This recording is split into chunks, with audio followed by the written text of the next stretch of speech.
welcome to the Keelhauled podcast. I'm your host, CaptainLogun, and we've got a lot of Sea of Thieves news to cover today, so tie yourselves to the mast and hold fast. Ahoy there, pirates. I hope you had yourselves a good week and a good weekend. I know I did.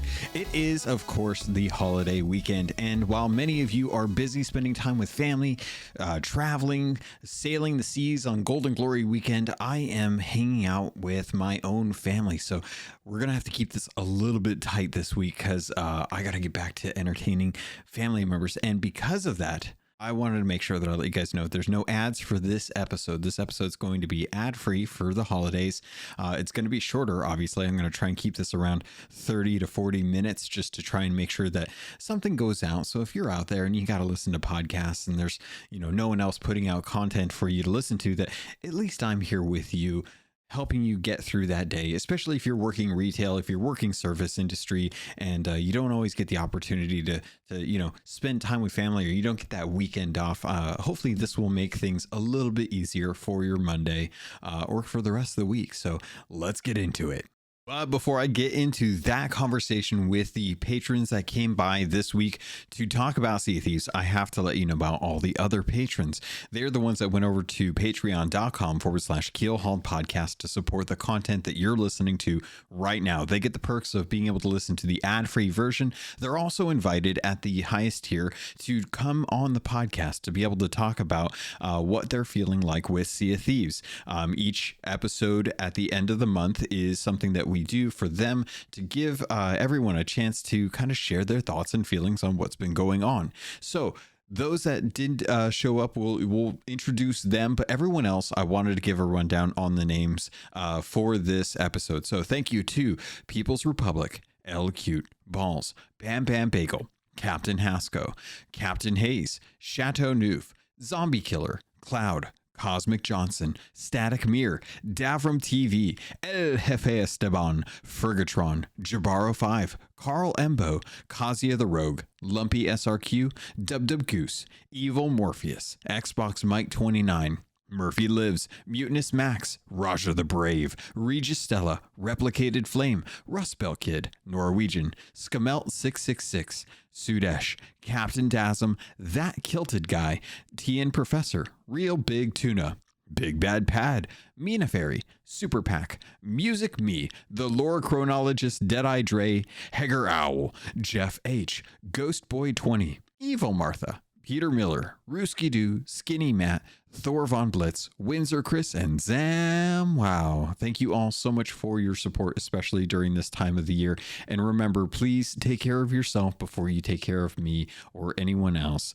Always make sure that you're being healthy, that you're keeping your finances, especially during this time when everyone usually goes on a spending spree with all the deals that are going on. Please take care of yourself first, and thank you. First on today's docket, let's talk about the fact that it is Golden Glory weekend. It was going on from the 23rd through the 26th, and you want to make sure that if you have listened to this, that you at least got a chance to log on. Go to xbox.com/play if you have Xbox Game Pass Ultimate. Log into Sea of Thieves. Make sure that you guys have gotten your Gilded Treasure Voyage for Pirate Legends. There's a I guess if you're not a Pirate Legend, you also get one too. But there is a legendary version for Pirate Legends that you all automatically get in your Voyages inventory. So make sure you're heading over to your inventory and you have that. Save it for when there's another Golden Glory. I think that's always the best play to go. Just make sure it's if you're going to do it on like a community day, then you kind of be careful about making sure that the servers are okay and that nothing weird's going on. I think the last community day that we did was really nice.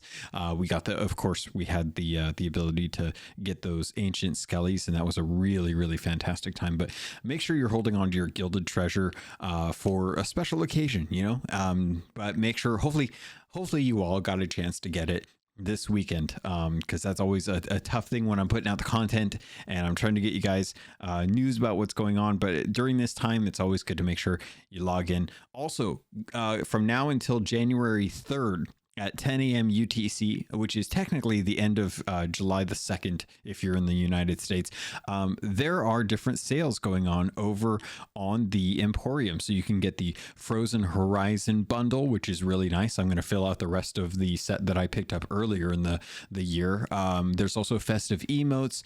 There's the Crab Dab. There's the Celestial set that's in there. You can definitely make some, or not make some money, but you can save some money by picking up these Emporium items because they are on sale, and that is going until, again, January 2nd/3rd, depending on your time zone. Also, we got more drops. There were more drops that kicked up on the 22nd, and they are going till the 26th. If you're listening to this, you may still have time. I'm going to try and put this out a little bit earlier, so hopefully folks are getting a chance to get in there and get those drops. But you do get a chance to earn the Frozen Horizon hook, hat, and trousers. They are ones that if you didn't get in the past, you can get them now. You just have to be able to watch 3 hours of any Sea of Thieves creator between the times to be able to earn those. And remember, you do have to redeem that first item before you can get credit towards the second item. So make sure that you're paying attention to when you're actually getting that. Again, if you're using Chrome, even if you don't use Chrome, I would recommend picking up Chrome and then picking up the automatic Twitch drop extension. I've heard that there's one as well for Firefox as well, but it does really help out when claiming in on these things. You set it and forget it. It's like I knew as soon as I went to go make that reference, the set it and forget it, I would completely forget like what the actual like name of that thing was. And I can't remember what the name of that grill was, but it was like an infomercial for like a toaster oven. I hate myself for not remembering what it is. Nope, can't. I'm gonna have to leave it. I don't remember. Hopefully, you guys remember what the set it and forget it was, and you'll write it and tell me what it was. But I didn't get any of that this weekend. But there's the drops that are going. There's going to be more drops. So just make sure that you please make sure that from now up until Grogmanay, which is coming up, it's next weekend, that you are paying attention to the Sea of Thieves creators, that you're making sure that you're watching for at least 3 hours, and making sure that you're claiming the drop between everything or each hour, so that you are getting credit and you're not wasting time trying to get these Frozen Horizon drops. Okay, just want to make sure you guys are aware of that. So please keep an eye on that. And before I forget, I wanted to talk about the other Frozen Horizon drops that are coming. There's 13 in total. We've already gotten 6 so far. So the next ones that are going to be kicking up are from between the 26th through the 29th. And that's going to be the Frozen Horizon Frigid Hair, Gloves, and Beard. Then after the 29th, from the 29th through January 2nd, that is when they're going to have the Frozen Horizon Tundra Hair, the eye patch, the peg leg, and the jacket. Now, some of these you might already have. For example, I already have 2 of the Frozen Hair. I've already got the hair, I think, from a previous Twitch drop, but I don't have the jacket. I don't have the peg leg, the eye patch, the Frozen Beard, or the Frozen Gloves. I don't know how I missed these, actually. I've usually been pretty good about the Twitch drops, so I'm not sure how I missed out on those. But I did get through most of the Twitch drops for the last 2 sets that they've had. I've already picked those up. But I'm really hoping that you all remember to log in. It's going to cost you 3 hours of time to pay attention, or if you have the extension, it's going to help just claim those. Just put on your favorite streamer, or maybe put on a streamer that hasn't had a whole lot of content or a lot of notice, and see if you can get some of them some views, because you never know. But that is going to do it as far as the drops. So we still have a couple more weeks worth of those that you want to keep an eye out for. Well, I guess another week, technically. Is it another week? Let me take a look at the calendar here. Yeah, about another week. So it starts off on the 26th. You've got till Thursday, and then Thursday to Monday is the last set. So another set of, what is that, 7, I think, total? I think it was 7. I counted off here. Yeah, hair, gloves, beard, hair, eye patch, peg leg, jacket. Yeah, that's 7. I can count. Make fun of me. But hopefully you guys are getting those drops. Hopefully you guys are having a good time out there. This is probably the first time I've actually been out on the Golden Glory weekend that I haven't actually really gotten any Gold or Glory. I logged in just enough on my phone to be able to get the Gilded Voyage, and then had to go right back to holiday weekend and stuff. So but I did actually have a pretty good time, and I got a new Xbox controller and new monitor stands as well too. So I got one of those little, I don't even know what the heck, it comes with the little arms, and you attach the monitor to the arms, and you can move the arms around like your Doc Ock. And so I got one of those, and I got that, and I got a seat, and then my wife got me socks and shoes, because that is the thing that wives get their husbands. And I got her a vinyl cleaning kit for the records that we've been buying used. And what else did I get her? Oh yeah, clean carpets. I got a carpet cleaner, so I cleaned all the carpets before our family came in for the holidays. So that's my recap for the weekend. What's your recap for the weekend? Did you guys get anything good? Did you guys get anything like really awesome? Like I mean, I'm terrible when it comes to this kind of stuff, because I always buy what I want. Like I've already this is maybe a little inside baseball here. I bought the controller that I got. I bought it using Xbox gift cards that Wario64 had posted about how there was like a deal going on with those. So I picked up like a couple of $35 cards that were like normally 40 or something like that. And then I used the money from that to pick up this Xbox controller. And then I stuck the controller under the tree and labeled it from Santa. So that way, at least Santa, he got a break on my place. He didn't have to worry about breaking into my place to drop off that gift. I got him covered on that one. Anyway, it's a weird tangent, but anyway, moving on to the next bit. Reading from the Twitter while it's still active and people haven't abandoned the service there. Sea of Thieves tweeted out last Tuesday, something I always love, the little trivia Tuesdays. They usually give a little bit of lore insight to some of the stuff that's been going on. Travelers of the wilds have reported sightings of strange verdant growth spots scattered across the usually desolate terrain. Whatever is causing these strange transformations, and if they will continue to spread, remains to be seen. They're essentially talking to some of the grassy spots that have been tied to the latest Sea of Thieves adventure with Tasha. The orb stream that we got was very interesting. And again, I really hope everyone got an opportunity, if they were looking to collect everything as far as cosmetics go, or as much as you possibly can, got an opportunity to go out to seek the bird that was out there, the little seer bird, and be able to get the snow-burned ship lantern from the orb stream. Really fascinating stuff. I am very, very curious to kind of see what's going to happen in the future here. Was everything that happened as far as the orb stream just things that were going to be teased in the future, like when we see Briggsy in her human form as a ghost come through a portal from the Sea of the Damned into the Reaper's lair? Is she working with them? If she not, it's very curious. I have a lot of theories about that I'm kind of working out to see, like, you know, what are the possibilities or the reasons behind why something like this would happen? Why was the Pirate Lord's cane there? Like, and then why was the Sword of Souls there as well? Very curious. And I have a feeling that we might actually be venturing back to the Sea of the Damned as one of the next adventures that's going up. This one currently with Briggsy and Tasha is very interesting, because I love the little tie-in that they have with it to the actual changes going on in the Sea of Thieves, especially specifically the wilds with the new verdant areas, as they're referring to it, because I do think that there is something interesting to be said in that Sea of Thieves has two really nice areas, a dangerous area and then an ugly area.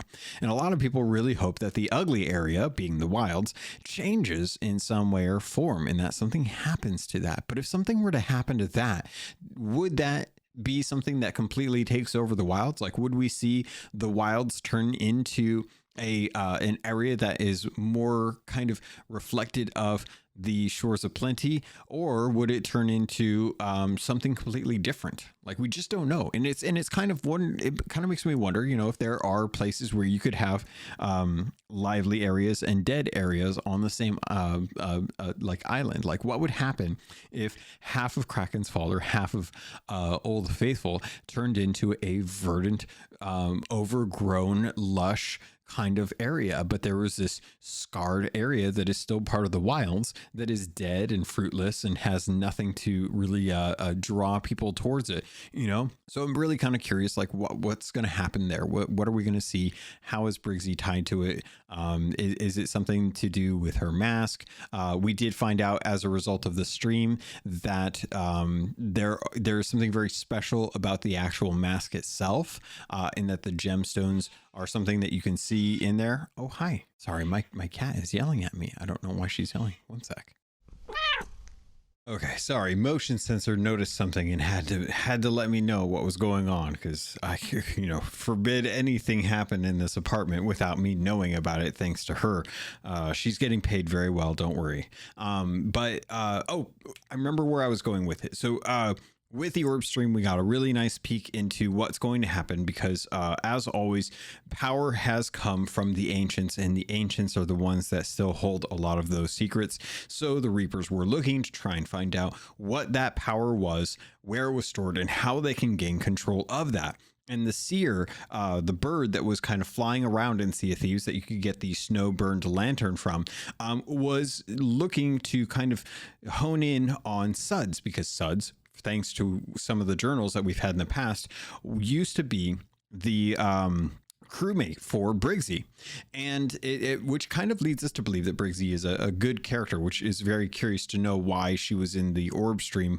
next to the Reapers in this situation. But he still very much loves spending, or, you know, misses Briggsy. I don't want to like imply any relationship, but they were crewmates, and the mask that he had of her showed a constellation, a map of sorts that would be able to allow us to venture off to seek what she was seeking, which was the cure to her curse of becoming a skeleton. I think something that if we were able to find, we could actually maybe reverse engineer that spell, kind of how with like the Sword of Souls. The Sword of Souls releases spells or releases souls from objects, and Grey Morrow and Stitcher Jim had found ways to trap souls in objects because of that knowledge. Like, spells seem to work both ways. Once you know how to do it one way, you can reverse the spell and cause it to happen in the opposite way. So I'm thinking if a curse or if a spell is able to what's it called? If a spell is able to cure someone from being a skeleton, then maybe you could reverse that to turning everyone into a skeleton. Or if you were looking for a curse that had a cure that was turning you into a skeleton, something that would actually be able to turn you or keep you from turning into a skeleton, things like that. So we're still having to wait to find out what's going on with Tasha and that curse. That will probably happen within the next couple weeks as far as the actual adventure goes. It'll be very interesting to see where that goes. But I imagine we'll probably have to go talk to Suds. Suds will probably be involved in the next adventure, and the adventure will tie it to the different constellations. The interesting one, I think, was actually tied to the serpent, which let me see if I can look this up real quick. All right, so I checked out the constellation from the Stars of a Thief Tall Tale, and it didn't really provide any insight as to what's going on with that. But I know that the iconography that was shown on the page that Suds had given to the pirate with the box that contained the mask for Briggsy is one that is actually found on Snake Isle. So there's a good chance that we might be going to Snake Isle to be able to kind of uncover more about what's going on with the ritual there. Just for context, context, the Stars of a Thief journal does have a snake. It is not in the same position as the one that was on the page, but it does say singing snake soothes, strangles, was once Hydra head, implying that there were more snake heads, which if you know the history behind that, it's just kind of, you cut off one snake head, or you watch Marvel at any point in the last 10 years, you'll know you cut off one head, two will rise. But it'll be very curious to see what comes of Suds, as it looks like they are drawing Suds back into this story to kind of help further the story of Briggsy, to give a little more context about who she is in game, as opposed to just relying strictly on the Athena's Fortune book, giving us a little more idea about what's going on with that. So love the idea that they're doing this through the orb stream. The orb stream, obviously, one of those things that I think really has hit well with Sea of Thieves. I think it is going to be one of these things that we look forward to every year. And I think that they are going to really try to see if they can sell some of the future of Sea of Thieves in a nice way. Honestly, better than a roadmap, in my opinion. On looking at a roadmap, having to keep so much of the roadmap kind of nebulous in a way, like a lot of the things that they put on the roadmap for 2023 really is kind of, or I guess the next few seasons really were kind of, unclear about what was going to be going on with the future of the game, as far as like updates go, as far as like new features that were coming, and they had to keep it very nebulous because they had to be able to adjust in case the schedule didn't go according to plan, which we know it didn't.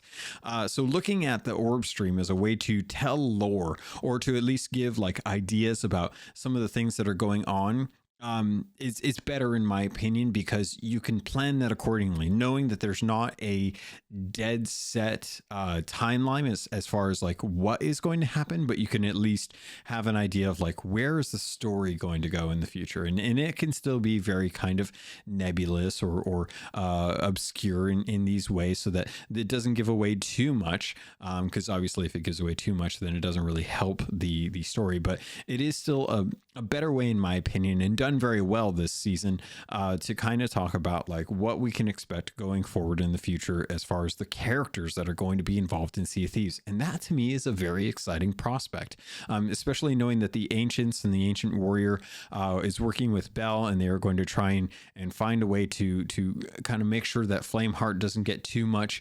ground or too much power in the Sea of Thieves, but also to find out that Briggsy is back as a ghost for the moment being, from the Sea of the Damned, from what we can tell. And we don't know if that's because of the memories that were cracked open as a result of the first adventure that we just went on, Adventure 10 with Tasha.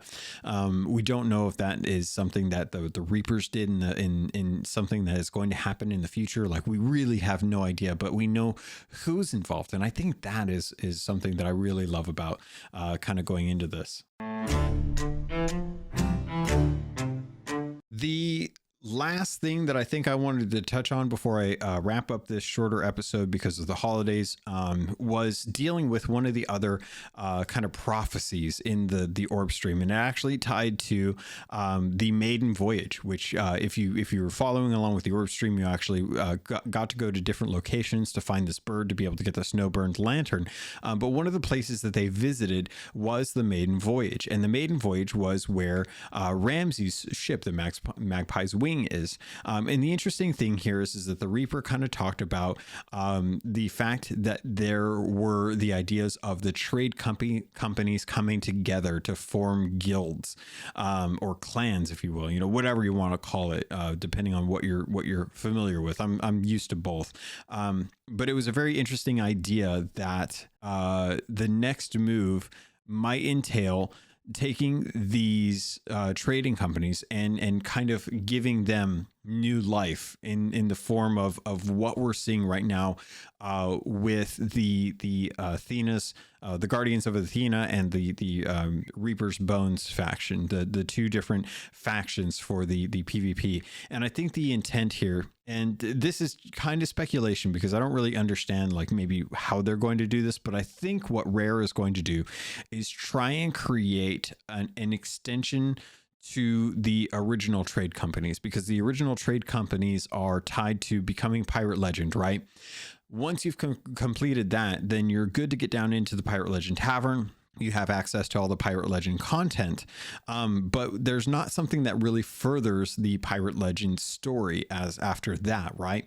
And I think what's going to happen is we're going to see Ramses using his sway within Sea of Thieves to try and band the trading companies together to see if they can create their own kind of faction, a faction that will be kind of like a guild. And this will be kind of a galvanizing moment for Sea of Thieves trade companies, as I think there is an impending doom with, of course, like the Grand Maritime Union. If Grand Maritime Union comes in, you will need to have a strong faction. And the trading companies have always kind of had, as they say, like an uneasy place in the world. And if forming a guild between those trade companies would put them up against the Grand Maritime Union as a unified front. Something that is better than just your standard dealing with the Reapers or the Dark Brethren kind of thing. And I think that is kind of setting up the future to the next big bad that we're going to see in the game. Now, obviously, I think Flameheart right now is kind of the big bad, but I don't think Flameheart's ever going to really going to be gone, with the Reaper's Bones being so instilled in the game between the two factions that we're fighting against for the Battle of Sea of Thieves. And because of that, you have to kind of turn your attention to, sorry, I'm talking real fast now. You kind of have to turn your attention to the next big bad. And I think there's two that are on the horizon. One is the Grand Maritime Union. The other, I think, is going to be the captain, the Flameheart's former captain, you know. And I think that the Dark Brethren Court are going to be one faction that we will look at that will be bringing in chaos beyond just what the Reaper's Bones are trying to create. And then you've got the Grand Maritime Union coming in to try and bring order from chaos from the outside of Sea of Thieves and try and take over the Sea of Thieves for being able to plunder it for its own uses, to be able to sell those secrets and that power to more influential parties outside of the Sea of Thieves, depending on where there are, whoever the highest bidder is, right? So I think with those two kind of factions, having the trade companies tied together as a guild or a clan, they call it a guild, but I always think of clans from Destiny. But with them kind of galvanizing to join together to become a more unified faction, I think that will afford them the opportunity to add in extended rewards through a progression system that is a little more like what we have right now with the Battle for Sea of Thieves. They will be able to offer more levels that are easier to work through, and then that will be able to we'll be able to progress those independent of the actual leveling of the factions for the actual trade company. So instead of it going from 75 to 100 or from 75 to 300, they can add in this new faction that will apply to each of the different trade companies as an allegiance, and maybe actually give us kind of what we thought was going to happen, or at least what I thought was going to happen at the very start, which is essentially them kind of working towards building a way for each company to be represented holistically as a company that you want to represent. Obviously with the don't forget, make sure you guys are getting your emissaries done too. We got days left, like 6 or 7 days left before the end of the month, so make sure you're working on your emissaries as well too. Hopefully you did this weekend. I gotta go in and still do I can't remember. I think I got a little bit more of Gold Hoarder left, because I think that's the one I always leave till last.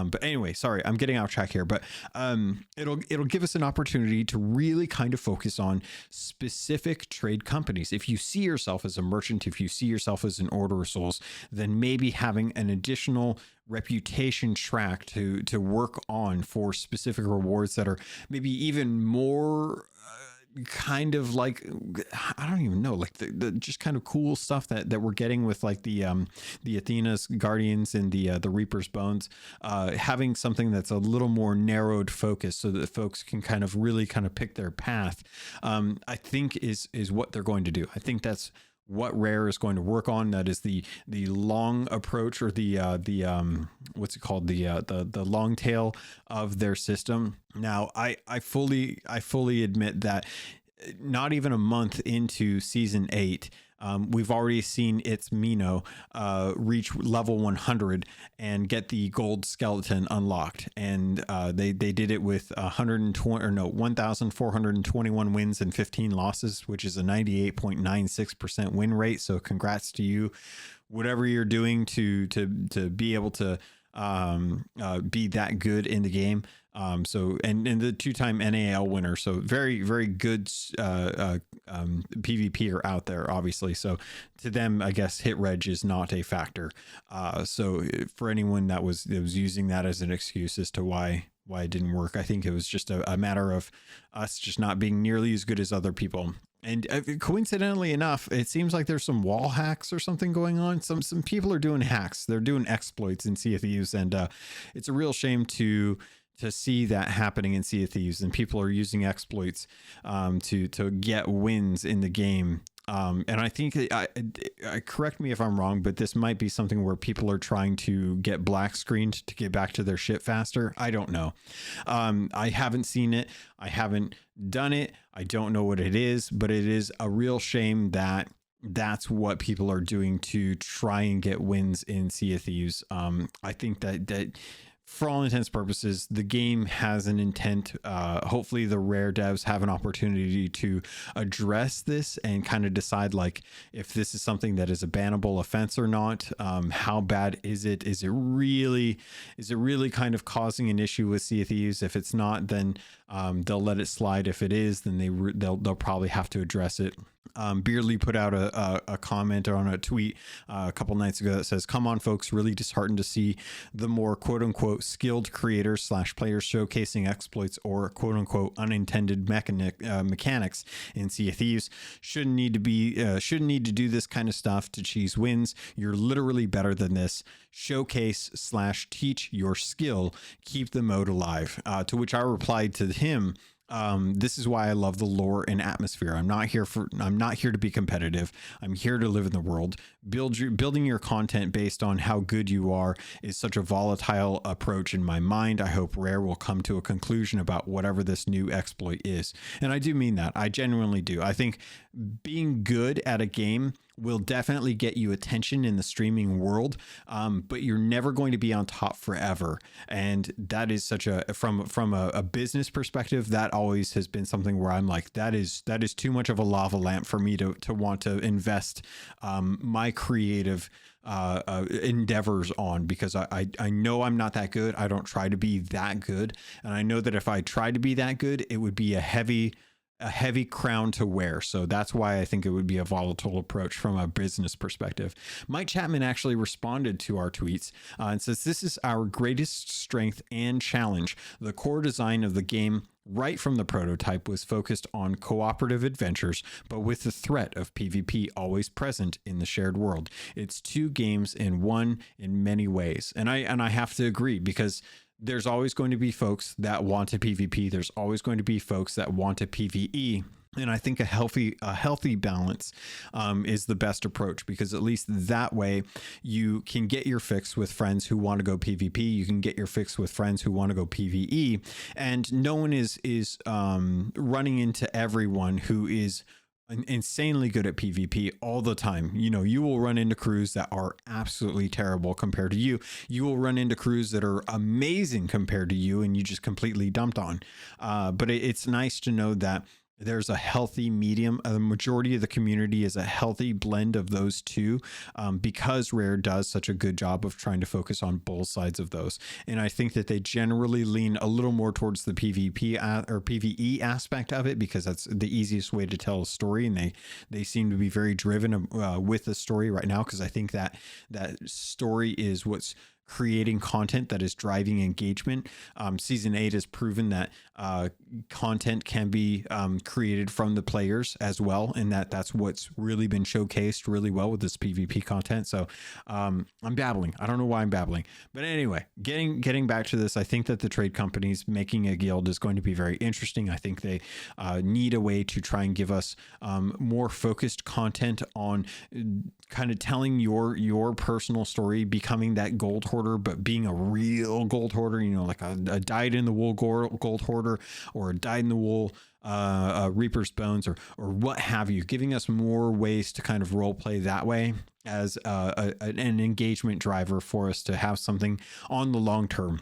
I'm going to be playing the same way I always play, going in from time to time, doing what I can, spending time with friends, and leaving it at that. And I don't necessarily need the carrot on a stick in certain areas compared to others for me to want to engage with the game, because I will always engage with it. It doesn't really matter in that situation. So happy to see that everyone's still kind of enjoying season 8. Of course, when PvP comes into Sea of Thieves and it's the focus, you're always going to have a lot of people voicing their thoughts and their feelings and their opinions on what's right, what's wrong, what's an exploit, what's not.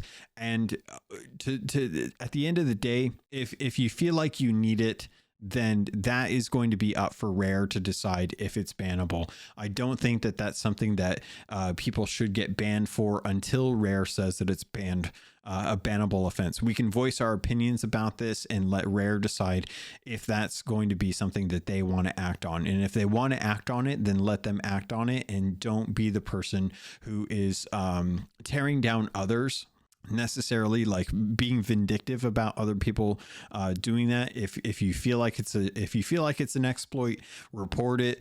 Let Rare decide if it's an exploit, because that way they at least have the evidence, and the people that were using that exploit, they can investigate it properly. And that way, if it is an exploit, then hopefully they'll put out some sort of verbiage through a post or a video that will say like, hey, these are the things that we don't want people to mess around with. They did this in the past where we just had them say like, hey, using the Red Sea to bait people into fights using the Hourglass of Fate is not what they want, and they went and actually changed it as a result of that. They may go into the game and actually change whatever the exploit is so that people can't use it anymore, and it may not be something that anyone ever learns if they're a casual gamer, because then they won't, that it's no longer an exploit, right? But I don't like when people usually sit there and say like unintended mechanics are okay because it's like anyone can learn it, anyone can do it. If that's the case, then fine. I've sword lunged off of stuff, I've double digged on islands before, but Rare took one away and kept the other in. So I will continue to do the one that Rare says is okay, and the one that Rare says isn't okay, I can't do anymore. And I'd rather they just patch out the functionality of whatever that exploit is, so I'm not tempted, and so others don't have to worry about it, because it's considered enough of an exploit that they don't want it in the game, kind of thing, right? All right, Pirates, that's going to do it for this episode. Short episode this week. We'll be back next week for another episode. We'll see what's going on in Sea of Thieves. We'll be talking about Grogmanay. Make sure you log in during Grogmanay to get your annual tankard notch. You want to make sure it's the only progressive cosmetic in the game, a cosmetic that actually changes its own little thing each year, and it solely depends on you logging into the game. So make sure during New Year's Eve, New Year's Day, that you are going online, that you are logging in, whether it be through cloud gaming, or you get 2 minutes to boot up the game and log into an island, that you're getting on, so that you can get your Grogmanay tankard. You want to get that notch. I've never missed one. I refuse to miss one. I will do whatever it takes. If I have to go to the bathroom and boot up my phone and log into Game Cloud or Xbox Game Pass X Cloud, I can't remember what they're calling, cloud gaming, I think is what it is now. If I have to do that, then I'll go do that, and I'll just hide out in the bathroom for a little bit so that I can make sure that I get that notch on that tankard, because as much as I don't use it, I would feel really dumb if I had the opportunity and I didn't take it.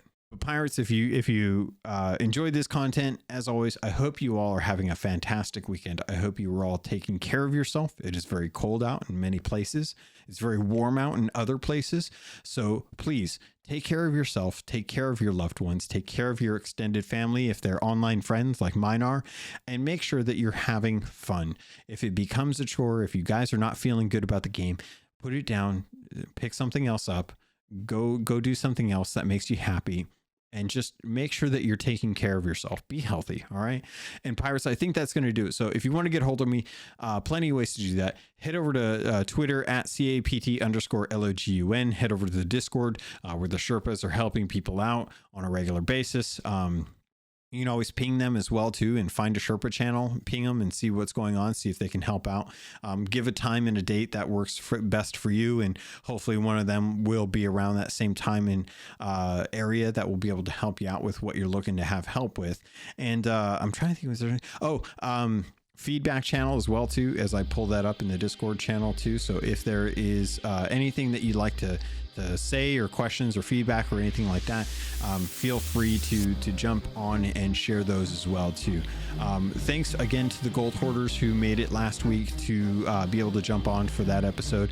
And if you guys are looking forward to the next episode obviously going to be at the end of January for the patrons, and that's going to be, I believe, on the 28th of January. We'll be recording as usual the last Saturday of the month, where there is a Monday in that month. So hope you all have a fantastic weekend. I love you all, and please be safe on the upcoming holiday.